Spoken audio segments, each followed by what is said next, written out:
A paz do Senhor, meus queridos e amados irmãos. Vamos pegar nossa Bíblia no livro de Jó, no capítulo 5. Eu vou começar a ler para vocês o versículo 1 que fala assim: Grite, Jó, veja se alguém responde.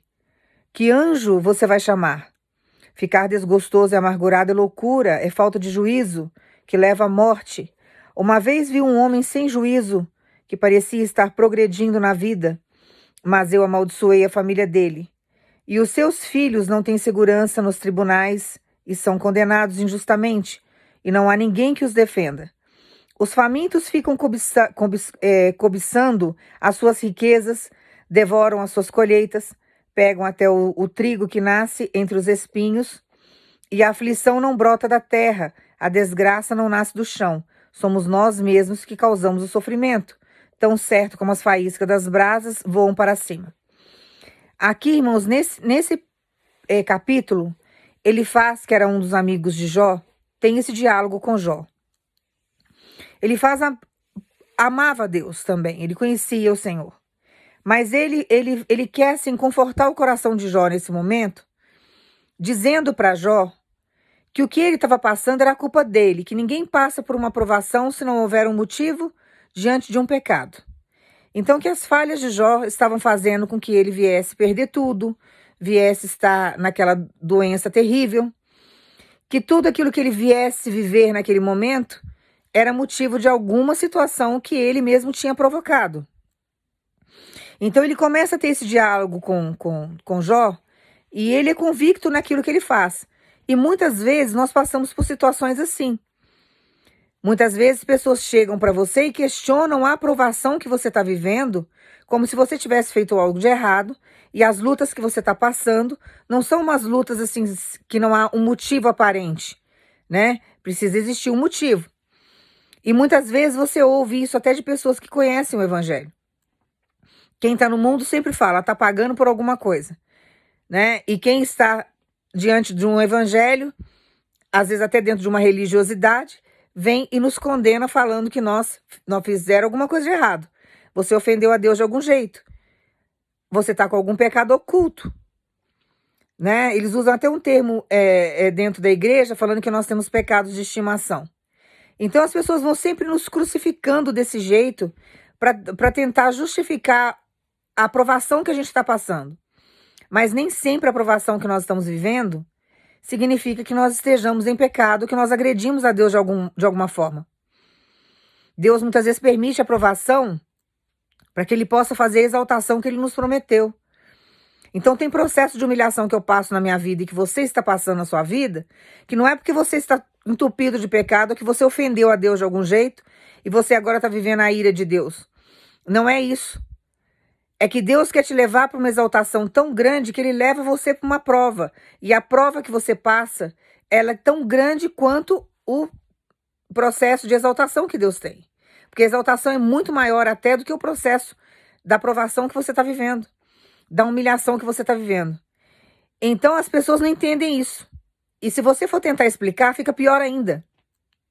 Então às vezes é melhor a gente se calar e ficar com Deus, aguardar no Senhor, do que a gente tentar explicar para as pessoas o processo que a gente está vivendo. Porque tem hora que nem nós entendemos aquilo que nós estamos passando com Deus. Mas nós sabemos que Deus está do nosso lado. Então é isso que nos fortalece. É isso que faz com que a gente progrida. Porque se você for olhar todas as pessoas, a condenação de todas as pessoas, você não sai do lugar e você vai acabar desobedecendo o Senhor. Porque chega uma hora que você começa a entrar em parafuso. Você começa a entrar em conflito emocional. Você começa a entrar em conflito psicológico. Em conflito sentimental. Porque você não sabe quem que você ouve. Você não sabe para que lado você corre. Então, o que Deus faz muitas vezes para que a gente venha ter uma saúde mental, psicológica e emocional num processo de provação? Ele nos isola. Chega uma hora que Ele nos retém. E Ele começa a afastar um pouco as pessoas de nós. Você não vai parar assim 100% de ter convívio com ninguém. Deus não vai arrancar você, às vezes brutalmente, da sociedade dessa forma. Você vai ter contato com algumas pessoas. Mas vai ser algo assim que Deus vai controlar. Você não consegue ter a liberdade que você tinha antes para você ter esse relacionamento. Então Deus nos isola para que a gente possa ter o quê? Saúde psicológica, emocional, para que a gente tenha um encontro conosco mesmo. Para que você se entenda e para que você também se conheça diante de Cristo, para que quando vier uma afronta dessa, você saber o Deus que você serve e você não deixar se contaminar por isso. Porque Jó, em momento algum, deixou se contaminar pelas palavras que ele faz. Ele sabia o Deus que ele servia. E ele não ia se envolver diante dos comentários desse suposto amigo. Não ia. Porque muitas vezes as pessoas nos condenam, elas falam no nome do Senhor. Mas elas não estão falando no nome de Deus, elas estão falando por elas. Elas estão indagando as dúvidas internas delas, diante da vida que você está levando, diante das provações que você está passando. Mas elas não estão buscando isso em Deus.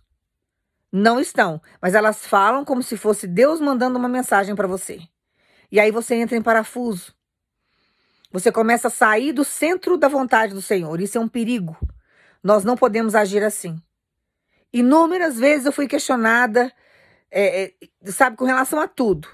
Desde o carro que eu uso, a casa que eu moro, o jeito que eu sou. Sempre fui questionada, mas eu tinha a minha firmeza em Cristo. E para que eu tivesse essa firmeza em Cristo, eu fiquei afastada da minha família durante um tempo. Eu não podia conversar com muitas pessoas. Era uma pessoa ou outra que eu poderia ter um pouco de relacionamento, pessoas que Deus trouxe para eu cuidar. Porque enquanto eu estava cuidando das ovelhas dele, ele estava cuidando da minha história, da minha vida e do meu interior. Porque ele estava me tratando também. Para que eu pudesse ficar firme nele, para que palavras nenhuma externas viessem me tirar da presença dele. E nem me tirar do propósito da promessa. Então, a gente precisa sempre, sempre, sempre focar em Cristo. E entender que o processo muitas vezes que você passa, que você chama de solidão, não é uma solidão. É um tratamento que Deus está te dando. Não é um processo que Deus está fazendo isso para punir você. Porque as pessoas ficam assim, a vida dela nunca vai mudar, a vida dele nunca vai mudar, vai ser sempre sozinho. Nunca vai sair desse quadro. Vai estar sempre assim. Mas não é. Deus está preparando você. E você não pode ouvir essas vozes externas. Mesmo que fale no nome do Senhor, se você tem a sua intimidade com Deus, você tem que buscar a confirmação nele. Para que ele venha te orientar. Então o processo que você fica isolado é um processo de cura que Deus está te dando também. É um processo em que você precisa se autodescobrir. E você precisa se descobrir em Cristo. Porque senão qualquer vento que passe, qualquer palavra lançada que o vento venha trazer para você, desmorona você. Emocionalmente, psicologicamente. Aí você já não sabe mais se comportar, você não sabe mais como agir diante das situações, você não sabe mais o que fazer. Você não sabe se você ouve a voz de Deus diante daquilo que você escuta com o Senhor, que você tem a sua intimidade com Deus, ou você escuta as pessoas que estão do lado. Aí você começa a confundir aquilo que está vindo para você, que a pessoa está falando o nome do Senhor, e você está acreditando que é de Deus e não é. A pessoa está falando pela carne. A pessoa está colocando o achismo dela como se fosse Deus estivesse falando e não é. Então a gente precisa tomar muito cuidado com isso. Muito cuidado.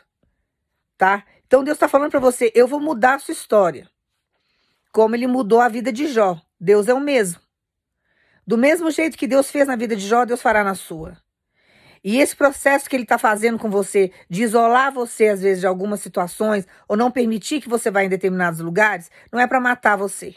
Não é para deixar você numa solidão eterna. É para você ter o seu equilíbrio.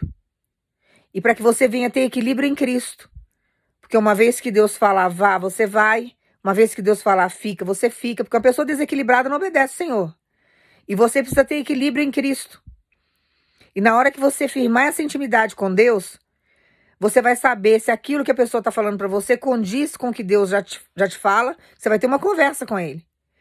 Ou se ele vai, ou se a pessoa está falando pela carne, está falando pelo achismo dela. Por isso que eu falo para vocês sempre da importância da oração. Aonde você estiver, você tem que estar em constante oração. Lá em Efésios 6, do 10 ao 20, ensina a gente a usar as armaduras de Deus. Então não precisa ficar ajoelhado nos lugares orando incessantemente, porque eu conheço inúmeras pessoas que fazem isso 2, 3 vezes por semana, com a cabeça, com o coração, que é a nossa mente, totalmente distante de Deus. E você precisa estar constantemente conectado com Cristo. Tudo que é ligado na terra, que somos nós, através da nossa mente, é ligado lá no céu. Então, se você fica conectado com Deus em oração, o adorando o tempo todo, porque a adoração não é só cantar, irmãos. A adoração é você falar dele, é você estar nele, é você fazer para ele e se adorar. Quando você leva a palavra para alguém, quando você conta do seu testemunho de vitória para alguém, que você fala que Deus fez isso, fez aquilo na sua vida, que Deus é maravilhoso, você está adorando o Senhor. Você não precisa esperar o domingo para adorar, você não precisa esperar o culto de quarta-feira. Sabe, isso não existe. Isso é coisa de religioso, que quer prender você dentro de um templo, que quer que você esteja ali, grudado ali o tempo todo, que eles dependem muitas vezes até de dízimo para poder sobreviver. E eles fazem isso. Eu não condeno quem vai na igreja, tem que ir na igreja, irmãos. É um lugar que nós precisamos ir, o corpo de Cristo está lá. Mas a gente precisa discernir e buscar no Senhor aonde nós temos que ir. Porque tem igrejas sérias, mas tem igrejas que não são sérias. E você nunca pode esquecer da sua identidade com Cristo. Você é a igreja de Cristo aonde você for. Então você tem que ser igreja no seu trabalho, dentro da tua casa, quando você está no trânsito, quando você está pagando as suas contas. Você tem que ser igreja de Cristo sempre, constantemente. E continuar orando. Orando em pensamento, que é orar em espírito e em pensamento. Seu pensamento tem que estar conectado com Deus. Sua mente tem que ser reeducada e desbloqueada. Eu já ensinei isso para vocês. Constantemente. Porque senão, a primeira dúvida que vier, você se desvia dos caminhos de Deus. Tá? E às vezes você fica embaixo de um jugo humano que vai acabar com a tua vida ao invés de trazer bênçãos para tua história. Porque uma pessoa espiritual, ela pensa, ela está sempre no espírito. E ela tem os pensamentos voltados para Deus. Então, um profeta verdadeiro vai falar coisas para você, talvez não aconteça de imediato, mas um dia vai acontecer. Porque ele é respaldado por Deus. Então, vai ser lançada a palavra, uma hora essa palavra vai se concretizar na sua vida se você estiver no posicionamento certo. Porque pessoas que estão aí, tortas aí, achando que vai viver os milagres de Deus vivendo de qualquer jeito, não vai não. Tá perdendo tempo. Tá? Então, descansa no Senhor. Toma posse dessa palavra, porque Deus fará na sua vida o que fez na vida de Jó. Tá? Não desista jamais do seu processo com Cristo. Jamais. Deus está caminhando você para coisas novas. E você precisa acreditar nisso. Tá? Toma posse dessa palavra. Toma posse do seu milagre. Deixa Deus trabalhar a sua vida, porque esse isolamento não é solidão. É tratamento de Deus, para que você venha comer do melhor dessa terra. Que Deus te abençoe no nome de Jesus.